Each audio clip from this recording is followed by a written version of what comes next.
Hello hello everyone, আজকে good morning.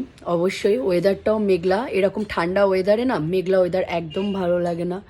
তো ভাবলাম তোমাদের সঙ্গে একটা মিনি ব্লগ শেয়ার করা যায়। একদম হেয়ারের দিকে তাকিও না, মাথায় চপচপে করে মা কালকে তেল মাখিয়ে দিয়েছে অলরেডি। মা হাসছে, না মা কালকে তেল মাখাইনি তো আমি মেখেছি নিজে, তাই না মা? আমি নিজে মেখেছি না। মায়ের সকালবেলার ইয়ে নিয়ে চলে এসেছে, মানে ওই কী বলে জানো, চায়ের আর কি চা হয়। তো আজকে একটু ভালো করে শ্যাম্পু করবো বলে কালকে ভালো করে মাথাতে না ভালো করে হেয়ার ম্যাসাজ করেছি, মানে তেল দিয়ে। কারণ তেল না দিলে চুল তো ভালো হবে না, এমনিতেই যা হেয়ার ফল টল বেড়েছে আর কি, কী সব সকাল সকাল তোতলাচ্ছি আমি। তো যাই হোক, তো এখন ওমা তুমি আজকে একটা কি বানাবে সবাইকে বলো, দেখাবো তাহলে সবাই। আজকে মা বানাবে আমলকির আচার।